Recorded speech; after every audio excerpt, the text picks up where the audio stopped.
तो गाइस कैसे हैं आप सब लोग। रीइंकार्नेशंस के एपिसोड 345 के साथ हाजिर हूं। तो गाइस सच्ची बताऊं तो मुझे यहाँ पर से आगे इसकी कहानी बिल्कुल भी कोई भी किसी किस्म की समझ नहीं आ रही, क्योंकि इससे पहले जहां तक उसने 6 पंख वाले गार्ड किंग को मारना था तो वो सारी की सारी स्टोरी बिल्कुल एक स्टोरी लाइन के साथ ही चलती आ रही थी और पता था कि उसने क्या मिशन पूरा करना है, और यहाँ पर तो बस ऐसे ही अजीब सी बातें की जा रही हैं। चलिए खैर इसको स्टार्ट करते हैं। तो लास्ट एपिसोड के एंड पे हमने देखा था कि जहां पर हमारा लिंजुई जो होता है वो लॉन्ग रिवर को रिकवर करता है, जहां पर उसे लॉन्ग रिवर का एक नई पावर मिलती है जिसके साथ वो अपने फ्यूचर सेल्फ को अपने साथ फ्यूज कर लेता है और साथ ही उसका पास्ट सेल्फ भी उसे वहां पर दिखाई देता है।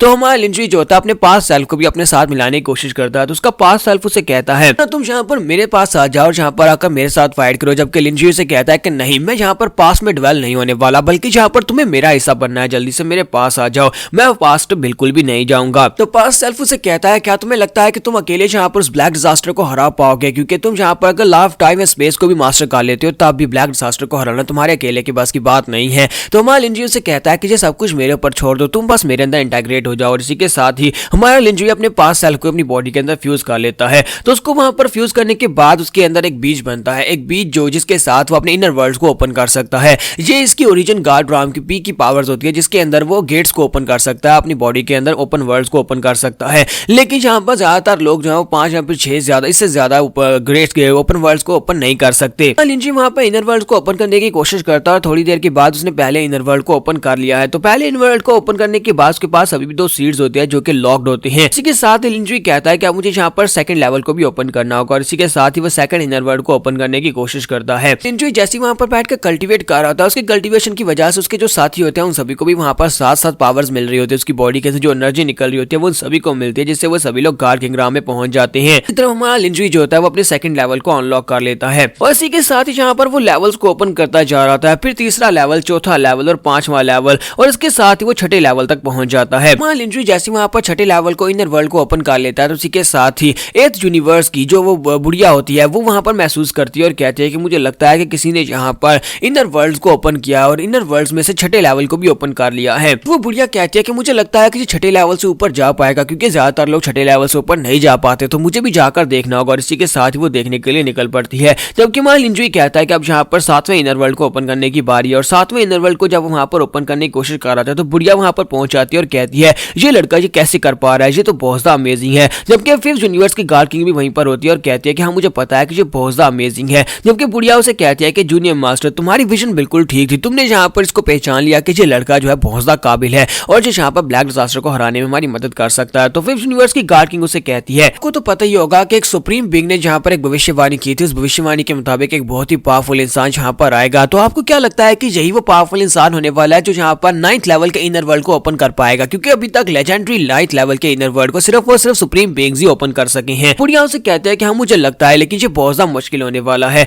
तो नेक्स्ट 50 साल के बाद का दिखाया जाता है। 50 साल के बाद हमारा लिंजुई जो होता है वहां पर अपने इनर वर्ल्ड को ओपन करने की कोशिश कर रहा होता है, इनर वर्ल्ड को ओपन कर रहा होता है, साथ ही गार्ड किंग टोकन को भी यूज कर रहा होता है। हमारा लिंजुई अभी तक 7वें इनर वर्ल्ड के ऊपर ही अटका हुआ होता है। तो बुढ़िया कहती है कि इस लड़के ने 7वें इनर वर्ल्ड को ओपन कर लिया, लेकिन 8वें और 9वें इनर वर्ल्ड को ओपन करना ये बहुत ज्यादा मुश्किल होने वाला है। 50 साल गुजर चुके हैं लेकिन अभी तक ये लड़का इसको नहीं कर पाया। इसका मतलब नहीं ये है कि ये आगे नहीं बढ़ पाएगा। यूनिवर्स की गार्ड किंग से कहते हैं लेकिन मुझे लगता है कि ये कर लेगा बहुत ही जल्दी, ये 8th लेवल को भी कंडेंस करने वाला है। और इसी के साथ ही मैं लिंजुई को दिखाता है कि वो 8वें लेवल और 9th लेवल को भी पार कर लेता है। 8वें और 9th लेवल को पार करने के साथ ही दूसरी तरफ दिखाते हैं कि बुद्धा जो होते हैं वो इंसेस्टर राम में ब्रेक थ्रू कर जाते हैं। तो मैं लिंजुई के वो साथी जो गार्ड किंग राम में थे उन सभी की ब्रेक थ्रू भी हो जाती है और वो सभी लोगों के लेवल्स भी अप हो जाते हैं। बुढ़िया ये देखने के बाद काफी ज्यादा हैरान होती है और कहती है कि इस लड़के ने तो वाकई में जहां पर 9th लेवल को अचीव कर लिया। और हमारा लिंजुई जैसे वहां पर 9th लेवल में जाता है तो इसी के साथ ही वो अगले लेवल को मास्टर करने की कोशिश करता है, यानी कि 10th लेवल को। लेकिन इसी के साथ उसकी बॉडी के अंदर से काफी सारी डार्क एनर्जी निकलती है जो उसे रोकने की कोशिश करती है। तो इसी के साथ ही वो बुढ़िया और 5th यूनिवर्स की गार्ड किंग दोनों अपनी अपनी पावर्स को रिलीज करती है और कहती है कि हमें उसे प्रोटेक्ट करना होगा। अगर अभी वहां पर कल्टीवेशन के दौरान उसे टोका गया तो वो नहीं बच पाएगा।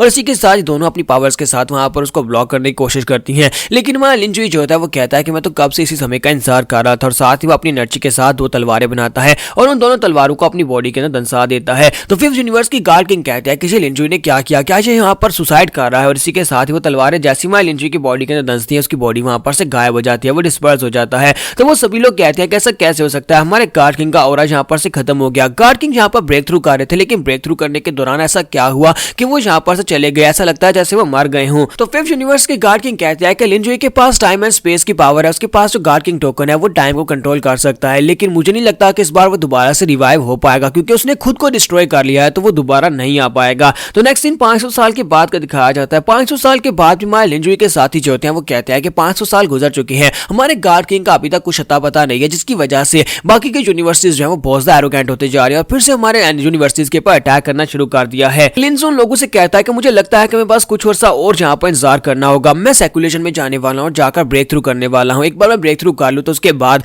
मैं अपने गार्ड किंग लिनजुई की जगह ले सकता हूँ और इन सभी यूनिवर्सिटीज को फिर से उसकी जगह दिखा सकता हूँ। और इसी के साथ ही हमारे लिनजुई को दिखाता है कि हमारा लिनजुई जो होता है वो लॉन्ग टाइम लीवर के अंदर होता है, जहाँ पर बैठकर वो कल्टीवेट कर रहा होता है। और 9th लेवल के ऊपर के जितने लेवल्स होते हैं, इनर लेवल्स होते हैं, उन सभी को पार करना पॉसिबल नहीं होता, इसी वजह से वो टाइम अपनी सैक्रिफाइस देकर लॉन्ग रिवर के टाइम एंड स्पेस के अंदर बैठकर कल्टीवेट कर रहा था और इसी के साथ वो 10th लेवल को भी अचीव कर लेता है। वहां लिनजी वहां पर 10th लेवल के इनर वर्ल्ड को ओपन करने के बाद सोच रहा था अगर मैं यहाँ पर 11th लेवल के इनर वर्ल्ड को ओपन कर लूं तो फिर मुझे लगता है कि मैं और भी ज्यादा स्ट्रॉन्गर बन जाऊंगा, लेकिन अगर मैंने 12th लेवल को पार कर लिया उसके बाद मैं ओरिजिन गार्ड राम से आगे अगले लेवल पर पहुंच जाऊंगा। नेक्स्ट सीन जो होता है 1500 साल के बाद का दिखाया जाता है। 1500 साल के बाद में लिनजी जो होता है वो फाइनली 12th लेवल को भी ओपन कर लेता है। तो वो कहता है कि मैंने 12th लेवल के भी इनर वर्ल्ड को ओपन कर लिया, जबकि इसी के साथ ही सेम टाइम पर बाहर का सीन दिखाते हैं जहां पर लिंजू को दिखाते हैं कि लिंजू अपने कंधे के ऊपर एक कॉफिन उठाकर मीटिंग में पहुंच जाता है, जहां पर बाकी के सभी यूनिवर्सिटीज के एंशिएंट गार्ड किंग्स आए होते हैं, जहां पर 6th यूनिवर्स का गार्ड किंग, 7th यूनिवर्स का गार्ड किंग और साथ में 8th यूनिवर्स का गार्ड किंग होता है।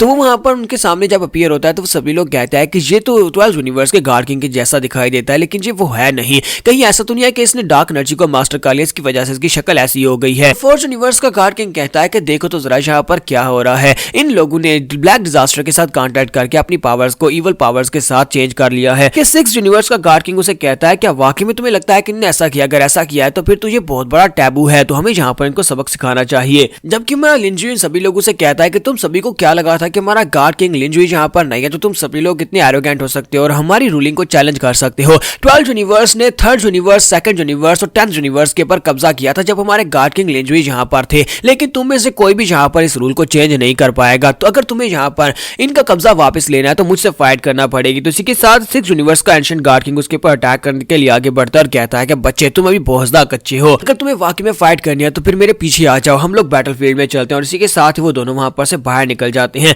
बाहर निकलने के बाद यहीं पर 4th यूनिवर्स के गार्ड किंग को दिखाते हैं। वो कहता है कि मुझे यहाँ पर काफी अजीब लग रहा है, मुझे लगता है कि यहाँ पर इसने ब्लैक डिजास्टर के साथ कांटेक्ट किया है, जिसकी वजह से इसकी राम काफी ज्यादा बढ़ गई है, लेकिन ये एंड के ऊपर हारने वाला है क्योंकि ब्लैक डिजास्टर जो है वो इंसान की बॉडी को कंट्रोल कर लेता है। तो 6th यूनिवर्स का एंशिएंट गार्ड किंग और लिंजू दोनों ही अरीना में चले जाते हैं। बैटल अरीना में जाने के बाद 6th यूनिवर्स का गार्ड किंग उसे कहता है कि इस वक्त तुम्हारे लिए सबसे बेहतर ये होगा कि तुम यहाँ पर सरेंडर कर दो, क्योंकि हम तुम सभी लोगों के साथ फाइट नहीं कर पाओगे। अगर तुम्हारा गार्ड किंग लिंजू यहाँ पर होता तो फिर बात काफी ज्यादा अलग थी। अगर तुम सरेंडर कर देते हो तो फिर हम लोग तुम्हारे 12th यूनिवर्स पे जितने लोग हैं उन सभी को जिंदा छोड़ देंगे, लेकिन अगर तुम नहीं करते तो फिर वो सभी के सभी लोग मरेंगे और 12th यूनिवर्स को कंप्लीटली डिस्ट्रॉय कर देंगे। जबकि मैं लिंजू से कहता है कि कुछ ज्यादा बकवास करते और इसी के साथ ही लिंजू उसके ऊपर पहले अटैक कर देता है। यहाँ पर हमारी एपिसोड 345 का एंड हो जाता है। तो एपिसोड की एक्सप्लेनेशन अच्छी लगी हो तो कमेंट करके जरूर बताइएगा और वीडियो को लाइक करना मत भूलिएगा। Thank you.